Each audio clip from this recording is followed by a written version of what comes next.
అందరికీ నా హృదయపూర్వక నమస్కారాలు. జనసేన మద్దతుదారులకి, జనసేన వీర మహిళలకి, జన సైనికులకి, ఆంధ్రప్రదేశ్ ప్రజలకి, ప్రతి వర్గాలకి అందరికీ పేరు పేరున నా హృదయపూర్వక నమస్కారం. ఈ ఎన్నికలు ఈ మే 13న చాలా కీలకమైన ఘట్టం చేరుకోబోతుంది. మన భవిష్యత్తుని మనం నిర్దేశించుకునే సమయం. దీంట్లో భాగంగా మీ అందరినీ నా విన్నపం, నా విజ్ఞాపన, నా అభ్యర్థన, వైసీపీ వ్యతిరేక ఓటుని చీలనివ్వకుండా అందరం ఒకే మాట మీద నిలబడి ఎక్కడైతే భారతీయ జనతా పార్టీ అభ్యర్థులు ఉన్నారో వారికి మన సంపూర్ణ బలం టీడీపీ జనసేన బలం ఇవ్వడం, అలాగే టీడీపీ ఎక్కడైతే నిలబడిందో సంపూర్ణంగా జనసేన బీజేపీ మద్దతుదారులు, జన సైనికులు, కార్యకర్తలు, బీజేపీ కార్యకర్తలు అందరూ మద్దతు ఇవ్వడం, అలాగే జనసేన పోటీ చేస్తున్న చోట టీడీపీ మద్దతుదారులు, టీడీపీ కార్యకర్తలు, టీడీపీ మహిళలు అందరూ కూర్చొని జనసేనకి మద్దతు ఇవ్వడం. సమిష్టిగా ఇది కూటమి గెలుపు, ఆంధ్రప్రదేశ్ గెలుపు. వైసీపీ వ్యతిరేక ఓటుని చీలనివ్వనని చెప్పి నేను 2021 ఇప్పటం గ్రామం సభ పెట్టినప్పటి నుంచి ఈ రోజు దాకా అదే మాట మీద ఉన్నాం. అదే బాధ్యతతోటి ముందుకు తీసుకెళ్తా ఉన్నాం. భారతీయ జనతా పార్టీ నరేంద్ర మోదీ గారి నాయకత్వంలో నడుస్తున్న ఈ దేశం ఖచ్చితంగా ఆయన ఆశీస్సులు మన రాష్ట్రానికి ఉండాలి.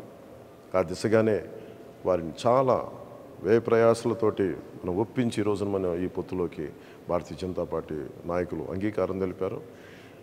నాకు చాలా చిన్న వయసులో నేను చదువుకున్నది ఎంజీఆర్ గారి మాటలు గుర్తున్నాయి. ఒక రాష్ట్ర ప్రభుత్వం సమర్థవంతంగా పనిచేయాలంటే కేంద్ర ప్రభుత్వం ఆశీస్సులు అవసరమని. ఆ వాక్యం నా మీద చాలా బలమైన ప్రభావం చూపించింది. ఎందుకంటే మన కేంద్ర ప్రభుత్వం లేకుండా ఈ ఫెడరల్ స్ట్రక్చర్లో కేంద్ర ప్రభుత్వం సహాయ సహకారాలు లేకుండా ముందుకు నడవటం చాలా చాలా కష్టం. వీటన్నింటినీ దృష్టిలో పెట్టుకొని ముఖ్యంగా 6 అంశాల మీద మనం ముందుకు వెళ్తున్నాం. విద్య, వైద్యం, ఉపాధి, సాగునీరు, తాగునీరు, లా అండ్ ఆర్డర్. విద్యకు సంబంధించి ప్రభుత్వం ఫీజు రీయింబర్స్మెంట్స్ చేయలేదు. ఎయిడెడ్ స్కూల్స్ మూసేశారు. సరైన నాణ్యతతో కూడిన విద్యా విధానం లేదు. అలాగే సంక్షేమ పథకాలు, అమ్మఒడి లాంటిది కూడా ఎంతమంది బిడ్డలు ఉంటే అంతమందికి ఇస్తామని చెప్పి ఇవ్వలేదు. ఒకరికి ఇచ్చి మరి అందరికి ఇచ్చిన భ్రమ కల్పించారు. అలాగే ఎయిడెడ్ స్కూల్స్ దాదాపు 7,000 పైచీలకు ఎయిడెడ్ స్కూల్స్ మూసేశారు. వాటిని కూడా ప్రైవేటైజ్ చేసే ప్రయత్నాలు జరిగినాయి. కొన్ని చోట్ల అడ్డుకున్నా, కొన్ని చోట్ల కుదరలేదు, కొన్ని చోట్ల ప్రైవేట్ పరం అయిపోయినాయి. అది విద్యపరంగా ఎవరికి కూడా సరైన ఫీజు రీయింబర్స్మెంట్లు జరగలేదు. ఎన్టీఆర్ హెల్త్ యూనివర్సిటీని పేర్లు మార్చేశారు. ఆంధ్ర యూనివర్సిటీని వైసీపీ కార్యాలయంగా చేశారు. విశ్వవిద్యాలయాల్లో కూడా వైసీపీ ప్రభుత్వం తాలూకు పోకడ, దాని జోక్యం నిజంగా విశ్వవిద్యాలయాల తాలూకు ఔన్నత్యాన్ని, ఉన్నతిని మంటగలిపింది. ఇవన్నీ మార్చుకోవడం, భవిష్యత్తులో నాణ్యమైన విద్య, విశ్వవిద్యాలయాల తాలూకు దాని తాలూకు సమగ్రత కాపాడుకునేలాగా ఉంటాము. అలాగే మనకి వైద్యానికి సంబంధించి మనం ప్రతి కుటుంబానికి 25 లక్షల రూపాయలు మనం హెల్త్ ఇన్సూరెన్స్ ఇస్తూ ఉన్నాం కూటమి ప్రభుత్వం తరపు నుంచి. అలాగే primary health care, secondary health care, tertiary health care అన్ని గవర్నమెంట్ హాస్పిటల్స్ని చాలా బలోపేతం చేస్తాం. అది కూటమి ప్రభుత్వం తీసుకున్న నిర్ణయం. అలాగే ముఖ్యంగా ఎక్కడైతే మనకి పొల్యూషన్ ఉందో, కాలుష్యం ఉందో, కాలుష్యం ఆరోగ్యాన్ని ఇబ్బంది పెడుతుందో ఆ కాలుష్య నియంత్రణ మండలి ద్వారా వాటిని సరిచేసే బాధ్యత కూటమి ప్రభుత్వం తీసుకుంటుంది. ఉపాధి మనకి వచ్చి అన్ని మెగా డిఎస్సిని రిలీజ్ చేస్తాం, డిఎస్సి రిలీజ్ చేస్తాం, 18,000 పైచిలకు పోస్టులను భర్తీ చేస్తాం, పోలీస్ కానిస్టేబుల్స్, ఎస్ఐల పోస్టులు భర్తీ చేస్తాం, నిరుద్యోగాన్ని రక్కసిని పారదోలుతామని చెప్పి మనకి ప్రభుత్వంలోకి వచ్చిన వ్యక్తి కనీసం పట్టుమని 10 ఉద్యోగాలు కూడా ఇవ్వలేదు. కేవలం అరాకొర సంక్షేమంతో, దాన్ని ఎక్కువ అడ్వర్టైజ్మెంట్స్ తోటి ముందుకు తీసుకెళ్ళి సంక్షేమాన్ని కూడా సంపూర్ణంగా చేయలేకపోయిన ప్రభుత్వం, ఉపాధి ఇవ్వలేకపోయిన ప్రభుత్వం, మనకి జాబ్ క్యాలెండర్ రిలీజ్ చేయలేని ప్రభుత్వం. ఇది మారాలి అంటే ఖచ్చితంగా మన కూటమి ప్రభుత్వం రావాలి. వచ్చిన వెంటనే ముందుగానే మన మెగా డిఎస్సిని మనం దాని మీదే ఉంటుంది, ముందుకు తీసుకెళ్తాం రాగానే. అలాగే సిపిఎస్ కాంట్రిబ్యూటరీ పెన్షన్ స్కీమ్కి సంబంధించి మాట ఇచ్చి మరి వెనక్కి వెళ్ళిపోయాడు. వారం రోజుల్లో సంతకం పెడతానని చెప్పిన వ్యక్తి ఈ రోజున దాన్ని గాల్లోకి వదిలేశాడు. స్కూల్స్లో పాఠాలు చెప్పి టీచర్లను తీసుకెళ్ళి మనకి యారెక్ షాపుల దగ్గర, సారాయి షాపుల దగ్గర క్యూల్లో సరిచేసే బాధ్యతలు అప్పచెప్పాడు. ఇది వారిని మన గురు బ్రహ్మ, గురు విష్ణు, గురు దేవ మహేశ్వర అని చెప్పి మనం గురువుని ప్రార్థించుకునే పరిస్థితుల్లో తీసుకొచ్చి మద్యం షాపుల దగ్గర పనిచేసే విధంగా ఈ ప్రభుత్వం గురువులను అవమానం చేసింది. ఉద్యోగులకి సిపిఎస్ ఇవ్వలేదు. వీటన్నిటిని దృష్టిలో పెట్టుకొని నేను గురువులకి గౌరవం ఇచ్చేలాగా, వారికి వేతనం సకాలంలో అందేలాగా, అలాగే సిపిఎస్, నేను ఉమ్మడి ఆంధ్రప్రదేశ్ మాజీ ప్రభుత్వ ఉద్యోగ కొడుకుగా నాకు కష్ట నష్టాలు తెలుసు. ఈ రోజుకి మా అమ్మకి మా నాన్నగారి పెన్షన్ అందుతూ ఉంటుంది. దానికి తాలూకా కష్టం తెలుసు నాకు. అలాంటిది కంట్రిబ్యూటరీ పెన్షన్ స్కీమ్ పదవి విరమణ చేసిన ఉద్యోగులందరికీ కూడా సంవత్సరం లోపు నేను మీకు మాటిస్తున్నాను. సంవత్సరం లోపు దీనికి పరిష్కారాన్ని కనుక్కొని మీ పదవీ విరమణ మీకు భయపెట్టేది కాదు, మీకు భరోసా ఇచ్చేదిలాగా ఉంటుందని చెప్పి మనస్ఫూర్తిగా నేను మీకు పదవి విరమణ చేయబోతున్న ఉద్యోగులందరికీ నేను తెలియజేసుకుంటా ఉన్నాను. నేను మీకు మాటిస్తున్నాను, సంవత్సరం లోపు దానికి పరిష్కార మార్గాన్ని కనుక్కొని మేము పారిపోం. నేను మీకు మాటిస్తున్నాను, నేను నిలబడతాను. అలాగే సాగునీరు, మనకి ఇన్ని ప్రాజెక్టులు ఉన్నాయి. ఈరోజు మెగా ప్రాజెక్టు 2004 నుంచి ప్రత్యేకించి జల యజ్ఞం మన పదం అని కానీ జల దోపిడీ అయిపోయింది.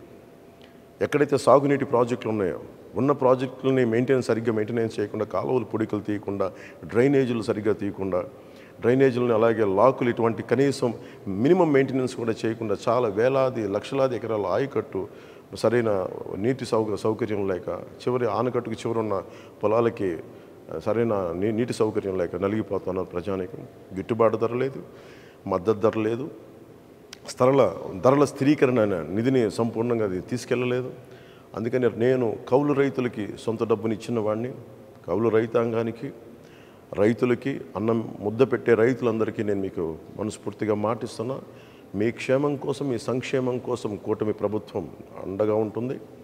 అలాగే ముందు బాధ్యతగా మొదటి రాగానే ఏవైతే మైనర్ ఇరిగేషన్, చిన్న ఇరిగేషన్ ప్రాజెక్ట్స్ ఉన్నాయో వాటిని తొందరగా పూర్తి చేయడంతో పాటు ఉన్న ఇరిగేషన్ ప్రాజెక్ట్స్ని సమర్థవంతంగా పనిచేసేలా తీసుకుంటాం.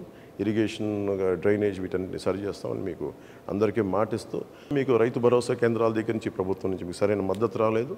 అవి బాధ్యతగా తీసుకొని, అది మీ సంక్షేమం మా మొదటి బాధ్యత. దానికోసం మేము వెన్నంటే ఉంటాం. మీ కష్ట నష్టాలకి కూర్చొని వీళ్ళలాగా మీ కష్టాలు వస్తే, వర్షం పడితే రైతుల్లో మొలకలు రాక ఏమొస్తుందని చెప్పి దిగజారుడే మాటలు, అలాంటి ప్రభుత్వాలు కాకుండా బాధ్యతగా మీరు ఒక మాట మాట్లాడితే చేతులు కట్టుకొని మీ దగ్గరికి వచ్చి మేము మీ సమస్యలను తెలుసుకొని మేము మీకు అండగా ఉంటాం. అలాంటి ప్రభుత్వం రాబోతుంది కూటమి ప్రభుత్వం. తెలియజేసుకుంటూ రైతన్నలకు తెలియజేసుకుంటూ, ముఖ్యంగా మనకి తాగునీరు ఏ మూలకెళ్ళినా, ఏ నియోజకవర్గానికి వెళ్ళినా మినిమం కనీసం ప్రాథమిక హక్కు అది, మంచి నీరు రావటం అనేది. అలాంటి మంచినీరు కూడా ఇచ్చే పరిస్థితుల్లో లేదు.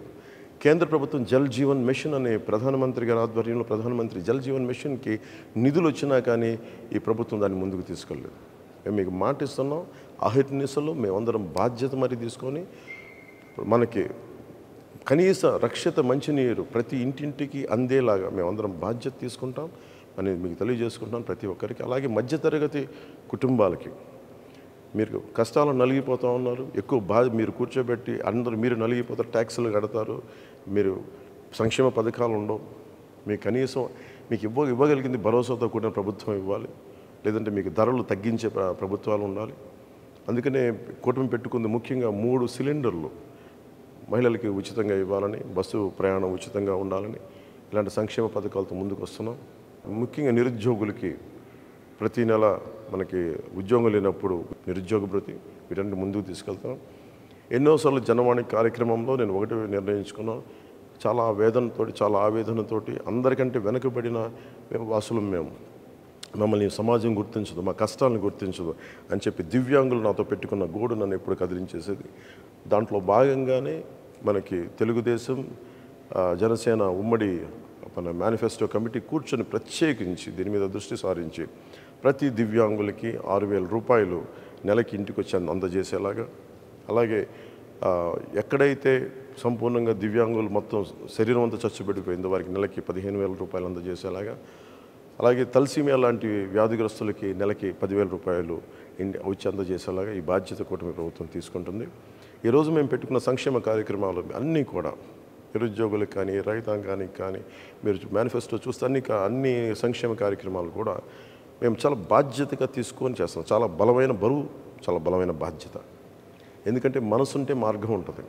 వైఎస్ జగన్కి ఇసుక మీద 41,000 కోట్లు, మద్యం మీద 40,000 కోట్లు వాళ్ళు అడ్డగోలుగా దోచేసుకున్నారు. మన ఆరోగ్యాల్ని హాని చేసి, అసలు ఫిల్టర్ చేయని లిక్కర్ని ప్రజలకు అమ్మేసి, నరాలు దెబ్బతినేంత మందు నమ్మి ఈ రోజున ఒక చిన్న భిన్నం చేశారు వ్యవస్థని. మద్యపాన నిషేధం అని చెప్పిన ప్రభుత్వం మద్యపానాన్ని అమ్మటం. సో అందుకని వీళ్ళందరికీ మేము కోరుకుంటుంది, ఇది ఎంకరేజ్ చేయటం కాదు, కాకపోతే మీకు కల్తీ లేని ఒక మద్యాన్ని కనీసం అందించడం, కనీసం మీ ప్రాణరక్షణకి వయసెస్ని వ్యసనాలని ఎవరు ఎంకరేజ్ చేయం. కానీ మనకు 6 రాష్ట్రాలు మన చుట్టుపక్కల, మన ఆంధ్రప్రదేశ్ రాష్ట్రానికి 6 రాష్ట్రాలు మనకి చుట్టుపక్కల సరిహద్దులు ఉన్నాయి. సో మనకి సంపూర్ణ మద్యపాన నిషేధం అది చేయడం చాలా కష్టసాధ్యం. కానీ అంచెలంచెలుగా ఆడపడుచులు, మహిళలు కోరుకున్న చోట, ఒక గ్రామం కోరుకున్న చోట, ఒక ప్రాంతం కోరుకున్న చోట అక్కడ మద్యం షాపులు కానీ లేదంటే యారక్ షాప్స్ కానీ అవి లేకుండా చూసుకునే బాధ్యత ప్రజలు, మెజారిటీ శాతం ప్రజలు కోరుకుంటే అక్కడ మద్యాన్ని సంపూర్ణంగా నిషేధించే బాధ్యత కూటమి ప్రభుత్వం తీసుకుంటుంది. అలాగే ముఖ్యంగా లా అండ్ ఆర్డర్, ఈ లా అండ్ ఆర్డర్ సమస్యను అంటే మేము బేసిక్గా జనసేన, టీడీపీ మేమందరం నమ్మేది భారతీయ జనతా పార్టీ వ్యవస్థల్ని బలోపేతం చేయడం, వ్యవస్థలను బలహీనపరచడం కాదు. కూర్చోబెట్టుకు సినిమా టికెట్లకి మొత్తం మండల రెవెన్యూ ఆఫీసుల దగ్గర నుంచి చీఫ్ సెక్రటరీ దాకా, మా చీఫ్ సెక్రటరీ టు చిన్నపాటి ఎంఆర్ఓల దాకా పనిచేస్తూ ఉన్నారు. అదే రైతుకి కష్టం వస్తే ఒకళ్ళు కూడా స్పందించే పరిస్థితులు లేదు. వ్యవస్థల్ని బలోపేతం చేస్తాం. పోలీస్ వ్యవస్థని కానీ, రెవెన్యూ వ్యవస్థని కానీ, అన్ని వ్యవస్థల్ని బలోపేతం చేసి వారికి సాధికారతని వారికి ఇచ్చే దిశగా మేమందరం బలమైన నిర్ణయం తీసుకున్నాం. అది మనకి ప్రజాస్వామ్యాన్ని పరిరక్షిస్తాం. లా అండ్ ఆర్డర్ చాలా చాలా చాలా బలంగా ఉంటుంది. లా అండ్ ఆర్డర్ బలంగా ఉన్న చోట అన్ని పథకాలు బాగుంటాయి. లా అండ్ ఆర్డర్ బలంగా ఉన్న చోట పెట్టుబడులు వస్తాయి, పరిశ్రమలు వస్తాయి, పరిశ్రమలు వచ్చిన చోట ఉపాధి అవకాశాలు ఉంటాయి. వీటన్నిటిని దృష్టిలో పెట్టుకొని మీ అందరికీ పేరున ప్రతి ఒక్కరికి 2 చేతులెత్తి అభ్యర్థిస్తున్నాను, ఆర్థిస్తున్నాను. వైసీపీ వ్యతిరేక ఓటు చీలకుండా భారతీయ జనతా పార్టీ పోటీ చేస్తున్న చోట, తెలుగుదేశం పోటీ చేస్తున్న చోట మీరు సంపూర్ణంగా జన సైనికులు, జనసేన వీర మహిళలు, జనసేన మద్దతుదారులు. ఎట్టి పరిస్థితుల్లో వైసీపీ నాయకులు రకరకాల మాటలు మాట్లాడుతూ ఉంటారు. మేము గెలిచి మేము జనసేనలోకి వెళ్ళిపోతాం, ఇలాంటి అబద్ధాలను మీరు నమ్మకుండా సంపూర్ణంగా కూటమి అభ్యర్థులకే జనసేన ఓటు సంపూర్ణంగా వారికి మీరు వేయాలని మనస్ఫూర్తిగా కోరుకుంటూ, అలాగే టీడీపీ మద్దతుదారులకి, టీడీపీ నాయకులకి, టీడీపీ కార్యకర్తలకి, భారతీయ జనతా పార్టీ కార్యకర్తలకి, భారతీయ జనతా పార్టీ మద్దతుదారులకి మనందరం ఈసారి మనస్ఫూర్తిగా అందరం ఒకసారి కలిసి ఒకటే చోట, ఒకటే అడుగుతోటి, ఒకటే భావంతో ఆంధ్రప్రదేశ్ని సంరక్షించుకుందాం. నరేంద్ర మోదీ గారి నాయకత్వంలో వికసిత్ భారత్లో అంతర్భాగం వికసిత్ ఆంధ్రప్రదేశ్ కూడా మనందరం కలిసికట్టుగా మనం ముందుకేసి ఓటేసి కూటమిని గెలిపించుకోవాలి. కూటమిని గెలిపించుకోవడం మన బాధ్యత. ఇది మన భవిష్యత్తుకి చాలా భరోసా ఇచ్చే ప్రభుత్వం. ఇది మీ అందరికీ తెలియజేసుకుంటూ, ప్రతి ఒక్కరికి పేరున ధన్యవాదాలు తెలియజేసుకుంటూ సెలవు తీసుకున్నాను. జై జనసేన, జై టీడీపీ, జై బీజేపీ, జై హింద్.